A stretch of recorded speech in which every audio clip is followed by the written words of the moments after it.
ಆಗ್ಬಿಟ್ಟಿದಾ? ಸ್ನೇಹಿತರ ನಮಸ್ಕಾರ, ನಾನು ನಿಮ್ಮ ರಾಕೇಶ್ ಆರುಂಡಿ. ಸಮಸ್ಯೆಗಳು ಅನ್ನೋದು ಯಾರ ಮನೇಲಿ ಇರೋದಿಲ್ಲ. ನಿಮಗೆ ಬಿಗ್ ಸ್ಕ್ರೀನಲ್ಲಿ ನೋಡಿ ಚಪ್ಪಾಳೆನ ತಟ್ಟಿ ಹೀರೋಗಳ ರೀತಿ ಭಾವಿಸೋದವರು, ಜೊತೆಗೆ ಅವ್ರ ಲೈಫ್ ಸ್ಟೈಲ್ನ ನೋಡಿ ಭಾಳಷ್ಟು ಜನರು ಅವ್ರ ಬದುಕು ನಮಗಿಂತಲೂ ಕೂಡ ವಿಭಿನ್ನವಾಗಿರುತ್ತೆ ಅಂತ ನೊಂದ್ಕೊಂಡಂಥವ್ರು.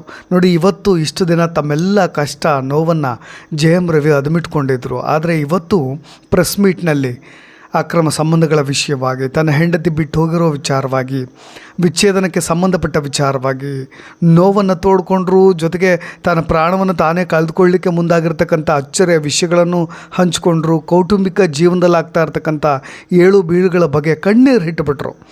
ನೋಡಿ, ನಾನು ನನ್ನ ಮಕ್ಕಳನ್ನು ಕೂಡ ನೋಡಲಿಕ್ಕೆ ಸಾಧ್ಯವಾಗ್ತಾ ಇಲ್ಲ, ಮಕ್ಕಳನ್ನು ಕೂಡ ಭೇಟಿ ಆಗಲಿಕ್ಕೂ ಕೂಡ ಬಿಡ್ತಾ ಇಲ್ಲ. ಒಬ್ಬ ಬಿಗ್ ಸ್ಟಾರ್, ನಿಮಗೆ ಗೊತ್ತಿರ್ಬೋದು, ಜಯಂ ರವಿ ಅಂತ ಹೇಳಿ ದೊಡ್ಡ ದೊಡ್ಡ ಸಿನಿಮಾಗಳನ್ನು ಮಾಡಿದ್ದಾರೆ. ಇತ್ತೀಚೆಗೆ PS1 PS2 ಸೀರೀಸ್ನಲ್ಲೂ ಕೂಡ ಅವರಿದ್ದರು.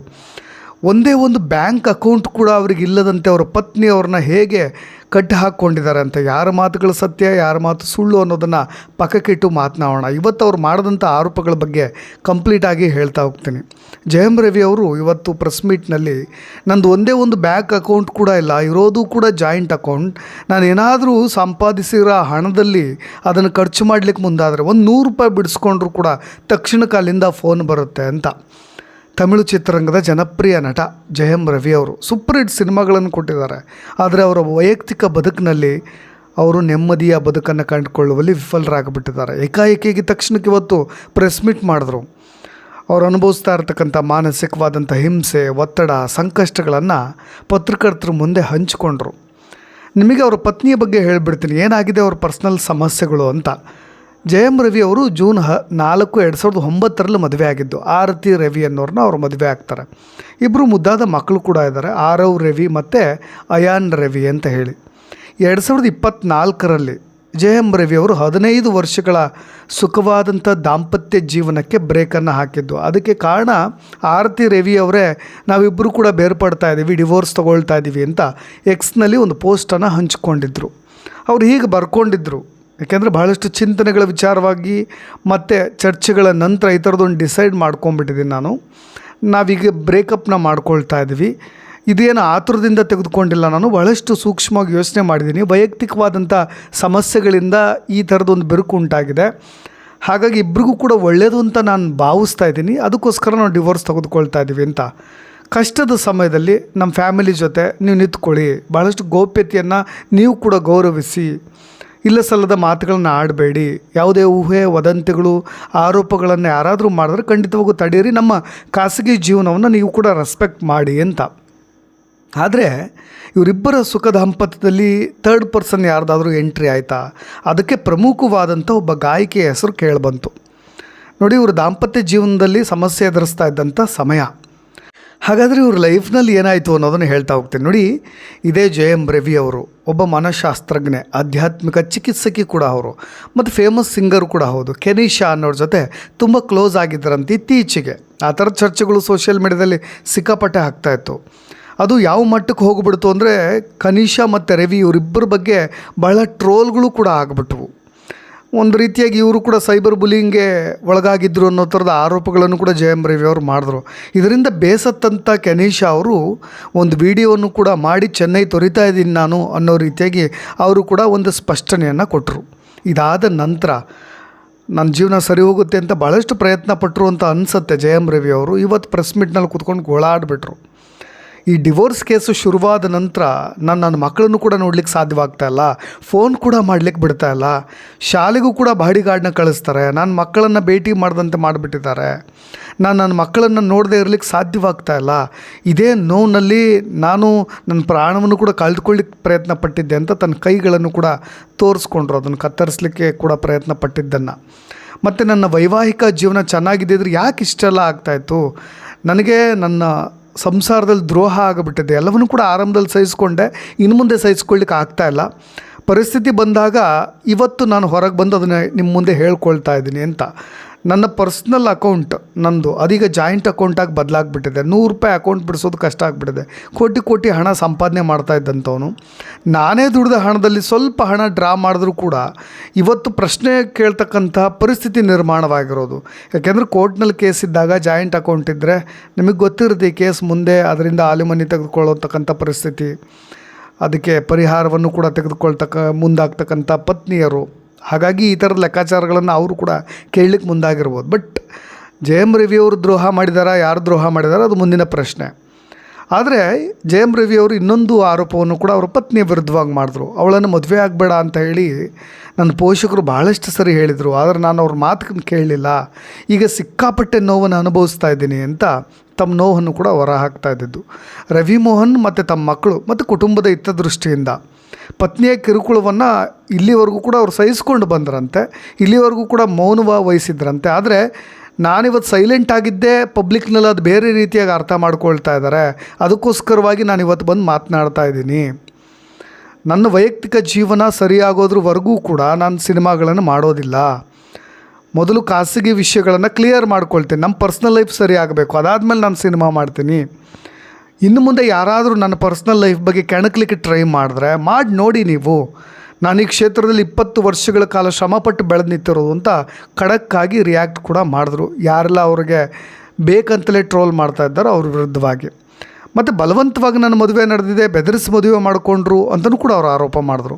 ಮದುವೆ ಆದ ದಿನದಿಂದಲೇ ನನ್ನ ಜೀವನ ನರಕ ಆಗಿಬಿಟ್ಟಿದೆ, ಮಾನಸಿಕವಾದಂಥ ಹಿಂಸೆಯನ್ನು ಅನುಭವಿಸ್ತಾ ಇದ್ದೀನಿ, ನನ್ನ ಮಕ್ಕಳಿಲ್ಲದೆ ಬದುಕಲಿಕ್ಕೆ ಸಾಧ್ಯವೇ ಆಗ್ತಾ ಇಲ್ಲ ಅನ್ನೋ ರೀತಿಯಾದಂಥ ಮಾತುಗಳು. ಇನ್ನೊಂದು ಕಡೆ ಅವ್ರು ಮಾಡಿದಂಥ ಆರೋಪ, ಯಾವುದೋ ಒಂದು PR ಟೀಮ್ ಇವರ ಹೆಸರನ್ನು ಮತ್ತು ಕೆನೀಶಾ ಅವರ ಹೆಸರನ್ನು ಬಳಸ್ಕೊಂಡು ಒಂದಿಷ್ಟು ಫೋಟೋಗಳನ್ನು ಹರಿಬಿಟ್ಟು ಪ್ರತಿನಿತ್ಯ ಟ್ರೋಲ್ ಮಾಡೋ ಕೆಲಸಗಳನ್ನು ಮಾಡ್ತಾಯಿದೆ ಅಂತೆ. ಮತ್ತೊಬ್ಬ ನಟಿಯ ಬಗ್ಗೆನೂ ಕೂಡ ಹೇಳಿದ್ರು. ಅವಳೊಬ್ಬಳು 3 ಕಾಸಿನ ನಟಿ ಒಬ್ಬಳಿದ್ದಾಳೆ. 3 ನಟರು ನನ್ನ ಹತ್ರನೇ ಬಂದು ಹೇಳಿದರು ನನ್ನ ಜೀವನವನ್ನು ಹಾಳು ಮಾಡಲಿಕ್ಕೆ ಬಂದವಳು ಅಂತ. ಅಸಭ್ಯವಾಗಿ ಅವಳ ಬಗ್ಗೆ ಇಲ್ಲ ಸಲ್ಲದ ಆರೋಪ ಮಾಡಿದರು. ಅಂಥವಳು ಇವತ್ತು ನನ್ನ ಬಗ್ಗೆ ಮಾತನಾಡ್ತಾಳೆ ಅಂತ ಒಬ್ಬ ನಟಿ ಅವ್ರ ಹೆಸರನ್ನ ತೆಗೆದುಕೊಳ್ಳಲಿಲ್ಲ, ಬಟ್ ಆ ನಟಿಗೆ ರೀಚ್ ಆಗಲಿ ಅನ್ನೋ ರೀತಿಯಾಗಿ ಪ್ರೆಸ್ ಮೀಟ್ ಮಾಡಿ ಅವೆಲ್ಲವನ್ನು ಕೂಡ ಹೇಳಿದ್ದು. ಜೊತೆಗೆ ನನ್ನ ಬಗ್ಗೆ ಮಾತನಾಡಲಿಕ್ಕೆ ಅವಳಿಗೆ ಯಾವ ಯೋಗ್ಯತೆ ಇದೆ ಅಂತ ಆ ನಟಿಗೆ ಖಾರವಾಗಿಯೇ ರಿಯಾಕ್ಟ್ ಕೂಡ ಮಾಡಿದ್ರು. ನೋಡಿ, ಇದು ಕೇವಲ ರವಿ ಮೋಹನ್ ಮತ್ತು ಅವ್ರ ಪತ್ನಿಗೆ ಸಂಬಂಧಪಟ್ಟಿದ್ದಲ್ಲ. ಕೆನೀಶಾ ಅವ್ರು ಏನು ಹೇಳ್ತಾರೆ ಅನ್ನೋದನ್ನು ಕೂಡ ನಾವು ಇಲ್ಲಿ ಅರ್ಥ ಮಾಡ್ಕೊಳ್ಬೇಕಾಗತ್ತೆ. ಯಾಕೆಂದರೆ ಕೆನೀಶಾ ಅವರು ಬೆಳೆದು ಬಂದಿದ್ದ ರೀತಿಯ ಭಾಳ ಡಿಫ್ರೆಂಟ್ ಆಗಿದೆ. ಅವ್ರ ವೈಯಕ್ತಿಕ ಬದುಕು ಕೂಡ ಸಖತ್ ಇಂಟ್ರೆಸ್ಟಿಂಗ್. ಅವರ ಜೀವನದಲ್ಲಿ ಎದುರಿಸಿರ್ತಕ್ಕಂಥ ಕಷ್ಟಗಳನ್ನ ಅವರೇ ಅನೇಕ ಬಾರಿ ಹಂಚಿಕೊಂಡಿದ್ದರು ವಿಡಿಯೋ ಮುಖಾಂತರವಾಗಿ. ನನ್ನ ಹೆಸರು ಕೆನೀಶಾ, ನಾನು ಮತ್ತು ನನ್ನ ತಂದೆ ಮತ್ತು ತಾಯಿನ ಕಳೆದುಕೊಂಡು 4ನೇ ತರಗತಿಯಲ್ಲಿದ್ದಾಗಲೇ ನಾನು ಇನ್ನೊಬ್ಬ ಪುರುಷನಿಂದ ದೌರ್ಜನ್ಯಕ್ಕೊಳಗಾಗಿದ್ದೆ. ಹಾಗೆಯೇ ನಾನು 18ನೇ ವಯಸ್ಸಿನಲ್ಲಿ ಏನೂ ತಿಳಿದಿರೋ ವಯಸ್ಸಿನಲ್ಲಿ ಮದುವೆ ಆದೆ. ಅವನಿಗೆ 10 ರಿಂದ 15 ಮಹಿಳೆಯರ ಜೊತೆ ಸಂಪರ್ಕ ಇತ್ತು. ಅವರೆಲ್ಲರೂ ಕೂಡ ಸ್ನೇಹಿತೆಯರು ಅಂತ ಹೇಳಿಕೊಂಡು ನನ್ನ ಗಂಡನೊಂದಿಗೆ ಸಂಬಂಧ ಹೊಂದಿದ್ರು. ಅವನೇನು ನನ್ನ ಗಂಡ ಅಂತ ಕರೆಯಲ್ಪಟ್ಟಂಥ ವ್ಯಕ್ತಿ ನಾನು ಕೆಲವೇ ತಿಂಗಳು ಮಾತ್ರ ಇದ್ದಿದ್ದು. ಅದಾದಮೇಲೆ ಹೊರಗೆ ಬಂದುಬಿಟ್ಟೆ. ನಾನು 4 ತಿಂಗಳು ಗರ್ಭಿಣಿ ಆಗಿದ್ದಾಗೂ ಕೂಡ ನನ್ನ ಮೇಲೆ ದಾಳಿ ಮಾಡಿಬಿಟ್ಟ ಆತ. ನನ್ನ ಗರ್ಭಕಂಠವೇ ಮುರಿದು ಹೋಗಿಬಿಟ್ಟಿತ್ತು. ಆಗ ನನ್ನ ಮಗು ಕೂಡ ಪ್ರಾಣವನ್ನು ಕಳೆದುಕೊಳ್ತು. ನನ್ನ ಹೊಟ್ಟೆಯಿಂದ ರಕ್ತಸ್ರಾವ ಕೂಡ ಆಗ್ತಾಯಿತ್ತು ಅನ್ನೋ ಥರದ್ದು ಭಾಳಷ್ಟು ಕಾಂಪ್ಲಿಕೇಟೆಡ್ ವಿಷಯಗಳು, ಅವರ ಪರ್ಸ್ನಲ್ ವಿಷಯಗಳನ್ನು ಕೂಡ ಅವ್ರು ಹಂಚ್ಕೊಂಡಿದ್ರು ವಿಡಿಯೋ ಮುಖಾಂತರವಾಗಿ. ನಾನು ಆ ಜೀವನದಿಂದ ಹೊರಗೆ ಬಂದು ನನ್ನ ಹೆತ್ತವ್ರನ್ನೂ ಕೂಡ ಕಳೆದುಕೊಂಡೆ, ನನ್ನ ಲೈಫ್ ಸ್ಟೈಲ್ನ ಬದಲಾಯಿಸ್ಕೊಂಡೆ, ಬಾರ್ಗಳಲ್ಲಿ ಹಾಡು ಹೇಳ್ತಾ ಇದ್ದೆ. ಅದಾದ ಮೇಲೆ ನಾನು ಈ ಮಟ್ಟಿಗೆ ದೊಡ್ಡ ಮಟ್ಟಿಗಿನ ಸಿಂಗರ್ ಆಗಿ ಬದಲಾಗ್ಬಿಟ್ಟೆ. ಮುಂದಿನ 10 ವರ್ಷ ನಾನು ನನ್ನ ಸ್ವಂತ ಕಾಲಿನ ಮೇಲೆ ನಾನು ನಿಂತ್ಕೊಂಡಿದ್ದೀನಿ ಅಂತಲೂ ಕೂಡ ಹೇಳಿದರು. ಮತ್ತು ರವಿ ಮೋಹನ್ ಅವರ ಜೊತೆ ಸಂಪರ್ಕದ ಬಗ್ಗೆ ಕೇಳಿಬರ್ತಾ ಇದೆಯಲ್ಲ, ಈ ಅಕ್ರಮ ಸಂಬಂಧಗಳ ವಿಷಯ ಕೇಳಿಬರ್ತಾ ಇದೆಯಲ್ಲ ಅನ್ನೋ ಥರದ ವಿಷಯವಾಗೂ ಕೂಡ ಅವ್ರು ನೇರವಾಗಿ ಓಪನ್ ಅಪ್ ಆಗ್ತಾರೆ. ನೋಡಿ, ರವಿ ಮೋಹನ್ ಮತ್ತು ನಾನು ನಿಮ್ಮ ಕಣ್ಣೆದುರೇ ಇದ್ದೀವಿ, ನಾವೆಲ್ಲೂ ಕೂಡ ಹೋಗಿಲ್ಲ. ಎಲ್ಲ ನಿರ್ಧಾರಗಳನ್ನು ತೆಗೆದುಕೊಳ್ತಕ್ಕಂಥ ಮೆಚ್ಯೂರಿಟಿ ಮೈಂಡ್ ರವಿ ಮೋಹನ್ ಅವ್ರಿಗೂ ಕೂಡ ಇದೆ. ನಾನು ಅವ್ರನ್ನ ಮೊದಲ ಬಾರಿ ಸಂಪರ್ಕ ಮಾಡಿದಾಗ ಅವ್ರ ಜೀವನ ಬಹಳ ಹದಗೆಟ್ಟು ಹೋಗಿಬಿಟ್ಟಿತ್ತು. ಯಾಕೆಂದರೆ ಅವ್ರ ಪತ್ನಿಯೊಂದಿಗಿನ ವಿಚ್ಛೇದನ ಎಲ್ಲವೂ ಕೂಡ ಬಹಳ ಜಗಜ್ಜಾಹಿರಾಗಿಬಿಟ್ಟಿತ್ತು. ಹಾಗಾಗಿ ಸಮಾಜದಲ್ಲಿ ಭಾಳಷ್ಟು ಜನರ ಸಮಸ್ಯೆಗಳಿದ್ದಾವೆ. ಹಲವು ವಿಚಾರಗಳ ಬಗ್ಗೆ ಮಾತನಾಡಿ ದಯವಿಟ್ಟು ನನ್ನ ಜೀವನದ ಬಗ್ಗೆ ನೀವು ಗಮನ ಹರಿಸೋದು ಬೇಡ. ರವಿ ಮೋಹನ್ ಮತ್ತು ನನ್ನ ಸಂಬಂಧದ ಬಗ್ಗೆ ಯಾವುದೇ ಥರದ ಆರೋಪಗಳು ಕೂಡ ಇಲ್ಲ, ಅದು ಸತ್ಯವೂ ಕೂಡ ಅಲ್ಲ ಅನ್ನೋ ರೀತಿಯಾಗಿ ಮುಕ್ತವಾಗಿ ಮಾತನಾಡಿದರು. ಅದಾದ ನಂತರ ಇವತ್ತು ಕೆನೀಶಾ ಅವರು ನಾನು ಚೆನ್ನೈನೇ ತೊರಿತಾ ಇದ್ದೀನಿ, ಈ ಥರದ ಆರೋಪಗಳಿಂದ ನಾನು ಹೊರಗೆ ಬರಬೇಕು ಅನ್ನೋ ಥರದ ವಿಚಾರವಾಗಿ ಕೂಡ ಅವರು ಮಾತನಾಡಿದರು. ಆದರೆ ಇವತ್ತು ರವಿ ಮೋಹನ್ ಅವರು ಎಲ್ಲವನ್ನೂ ಕೂಡ ಸಹಿಸ್ಕೊಂಡು ಇಲ್ಲಿವರೆಗೂ ಕೂಡ ಬರ್ತಾಯಿದ್ರು. ಆದರೆ ಇನ್ನು ಮುಂದೆ ನಾನು ಎಷ್ಟು ದಿನ ಅಂತ ಸಹಿಸ್ಕೊಳ್ಳೋದು?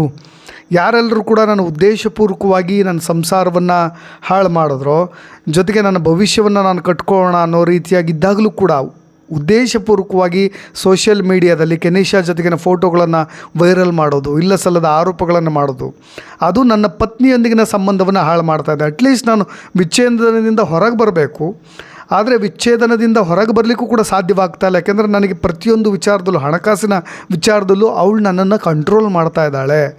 ಮಕ್ಕಳನ್ನು ಕೂಡ ನೋಡ್ಲಿಕ್ಕೆ ಬಿಡ್ತಾ ಇಲ್ಲ. ನನ್ನದೊಂದು ಸುಖ ಸಂಸಾರ ಆಗಿತ್ತು, ನನಗೆ ಹೆಂಡತಿ ಬೇಡ, ಅಟ್ಲೀಸ್ಟ್ ನನಗೆ ಮಕ್ಕಳನ್ನು ನೋಡೋ ಅವಕಾಶ ಬೇಕು, ಮಕ್ಕಳು ನನ್ನ ಜೊತೆ ಇರಬೇಕು, ಮಾನಸಿಕವಾಗಿ ಚಿತ್ರಹಿಂಸೆಯನ್ನು ಅನುಭವಿಸ್ತಾ ಇದ್ದೀನಿ ಅಂತ ನಾನು ಅದಕ್ಕೆ ಆರಂಭದಲ್ಲಿ ಒಂದು ಮಾತನ್ನು ತೆಗೆದುಕೊಂಡೆ. ನೋಡಿ, ಅನೇಕ ಬಿಗ್ ಸ್ಟಾರ್ಗಳು, ಇತ್ತೀಚೆಗೆ ನಾವು ವಿಜಯ್ ಅವ್ರ ಬಗ್ಗೆನೂ ಕೂಡ ಮಾತನಾಡ್ತಾ ಇದ್ವಿ, ಪೊಲಿಟಿಕಲಿ ತುಂಬ ದೊಡ್ಡ ಮಟ್ಟಿಗೆ ಬೆಳೆದು ಬಿಟ್ಟಿದ್ದಾರೆ, ದೊಡ್ಡ ಹಂತವನ್ನು ಕೂಡ ತಲುಪಿಬಿಟ್ಟಿದ್ದಾರೆ. ನಾವು ಅವರೆಲ್ಲರೂ ಕೂಡ ಹೀರೋಗಳು ಅಂತ ಅಂದುಕೊಳ್ತೀವಿ. ಬಟ್ ಅವ್ರ ಪರ್ಸ್ನಲ್ ಲೈಫ್, ಪ್ರತಿಯೊಬ್ಬರ ಜೀವನದಲ್ಲೂ ಕೂಡ ಏಳು ಬೀಳುಗಳಿರುತ್ತೆ, ಕಷ್ಟ ಸುಖಗಳಿರುತ್ತೆ, ನ್ಯೂನತೆಗಳಿರುತ್ತೆ, ಲೋಪದೋಷಗಳಿರುತ್ತೆ, ಗೌಪ್ಯವಾಗಿ ಯಾರೂ ಕೂಡ ಹಂಚಿಕೊಳ್ಳಾಗದಂಥ ಕಷ್ಟ ನೋವುಗಳು ಕೂಡ ಇರುತ್ತೆ. ಅದರಿಂದ ಹೊರಗೆ ಬರಬೇಕು ಅಂತ ಪ್ರತಿ ಸಿನಿಮಾ ಡೈಲಾಗ್ನಲ್ಲೂ ಕೂಡ ಇನ್ನೊಬ್ಬರ ಬದುಕನ್ನು ಬದಲಾಯಿಸಿ ಬಿಡುವ ಮಟ್ಟಿಗೆ ಅವರು ಸಿನಿಮಾ ಡೈಲಾಗ್ನ ಹೊಡಿತಾ ಇರ್ತಾರೆ. ಅವ್ರನ್ನ ನೋಡಿ ನಾವು ತುಂಬ ಫಾಲೋವರ್ ಆಗಿಬಿಟ್ಟಿರ್ತೀವಿ, ಅವ್ರನ್ನೇ ಫಾಲೋ ಮಾಡ್ತಾ ಇರ್ತೀವಿ, ಅವ್ರ ಲೈಫ್ ಸ್ಟೈಲ್ನ ಫಾಲೋ ಮಾಡ್ತಾ ಇರ್ತೀವಿ. ಬಟ್ ಅಂಥವ್ರ ಲೈಫ್ನಲ್ಲೂ ಕೂಡ ಯಾವ ಮಟ್ಟಿಗೆ ನೋವು ತುಂಬಿರುತ್ತೆ, ಜೊತೆಗೆ ಅವ್ರ ಲೈಫೇ ಚೂರಾಗಿ ಹೋಗಿಬಿಟ್ಟಿರುತ್ತೆ ಅನ್ನೋದಕ್ಕೆ ಈ ಥರದ ಘಟನೆಗಳೇ ಸಾಕ್ಷಿಯಾಗಿ ನಿಲ್ಲುತ್ತೆ. ಬಟ್ ಎನಿಹೌ ಇದರಿಂದ ಹೊರಗೆ ಬರಬೇಕು ಜಯಂ ರವಿ ಅವರು, ಅವ್ರ ಜೀವನ ಸುಧಾರಿಸಬೇಕು. ಕೋರ್ಟ್ನಲ್ಲಿ ಇವರಿಬ್ಬರ ಡಿವೋರ್ಸ್ ವಿಚಾರವಾಗಿ ಕೋರ್ಟ್ ಒಂದು ನಿರ್ಧಾರಕ್ಕೆ ಬರುತ್ತೆ. ಬಟ್ ಇಲ್ಲಿ ಯಾರು ತಪ್ಪು ಯಾರದು ಸರಿ ಅನ್ನೋದಲ್ಲ. ಇವತ್ತು ಯಾಕೆ ಪ್ರೆಸ್ ಮೀಟ್ ಮಾಡಿದ್ರು ಅನ್ನೋ ಉದ್ದೇಶಗಳನ್ನು ಇಟ್ಕೊಂಡು ನಾವು ಮಾತನಾಡಿದಾಗ, ಇಲ್ಲಿವರೆಗೂ ಇವ್ರ ಲೈಫ್ ಬಗ್ಗೆ ಆದಂಥ ಡ್ಯಾಮೇಜ್ನ ನಾನು ಪಬ್ಲಿಕ್ನಲ್ಲಿ ಹಂಚ್ಕೊಂಡ್ರೆ ಆ ಕಡೆಯಿಂದ ಆಗ್ತಕ್ಕಂಥ ನೋವು ಏನಾದರೂ ಕಡಿಮೆ ಆಗಬಹುದು, ಟಾರ್ಚರ್ ಕಡಿಮೆ ಆಗ್ಬೋದು ಅನ್ನೋ ಥರದಲ್ಲಿ ಅವ್ರು ಮಾತನಾಡ್ತಾ ಇದ್ದಾರೆ. ಅಥವಾ ಗೊತ್ತಾಗಲಿ ಎಲ್ರಿಗೂ ಕೂಡ ನಾನು ಎಷ್ಟು ನೋವಿನಲ್ಲಿದ್ದೀನಿ ಅನ್ನೋದು ಗೊತ್ತಾಗಲಿ, ಈ ಥರ ಟ್ರೋಲ್ ಮಾಡೋರ ಸಂಖ್ಯೆ ಕಮ್ಮಿ ಆಗಲಿ ಅಂತ ಅವರು ಪ್ರೆಸ್ ಮೀಟ್ ಮಾಡಿದ್ದಾರೆ. ಅಥವಾ ಅಟ್ಲೀಸ್ಟ್ ಮಕ್ಕಳನ್ನು ನೋಡಲಿಕ್ಕಾದರೂ ಒಂದು ಅವಕಾಶ ಕೊಡಲಿ, ನಾನು ಪರ್ಸ್ನಲ್ ಈ ಥರದ ನೋವಿನಿಂದ ಹೊರಗೆ ಬರೋದಕ್ಕೆ ಒಂದು ದಾರಿ ಸಿಕ್ಕಂಗಾಗುತ್ತೆ ಅನ್ನೋ ವಿಷಯವಾಗಿ ಅವರು ಪ್ರೆಸ್ ಮೀಟ್ ಮಾಡಿದ್ದಾರೆ, ಗೊತ್ತಿಲ್ಲ. ಆದರೆ ಬಹಳ ಸಿನಿಮಾಗಳ ಮುಖಾಂತರ ಒಂದು ಎಂಟರ್ಟೈನ್ಮೆಂಟ್ ಮಾಡಿದವರು ಅವರೆಲ್ಲರನ್ನೂ ಕೂಡ ರಂಜಿಸಿದರು. ಅನೇಕ ಅಪಾರ ಅಭಿಮಾನಿಗಳ ಬಳಗ ಇದೆ ಅವರಿಗೆ. ಅವ್ರ ಜೀವನ ಸರಿಯಾಗಬೇಕು ಅಂತ ನಾವು ವಿಶ್ ಮಾಡ್ಬೋದು ಅಷ್ಟೇ. ನೆಕ್ಸ್ಟ್ ಅಪ್ಡೇಟ್ಸ್ಗಳೊಂದಿಗೆ ಮತ್ತೆ ಬರ್ತೀನಿ. ಈ ವಿಡಿಯೋಗೆ ಸಂಬಂಧಪಟ್ಟ ಹಾಗೆ ನಿಮ್ಮ ಅಭಿಪ್ರಾಯಗಳೇನಾದರೂ ಇದೆ ಅದನ್ನು ಕೂಡ ತಿಳಿಸ್ಬೋದು ಅಂತ ಹೇಳ್ತಾ ಧನ್ಯವಾದ.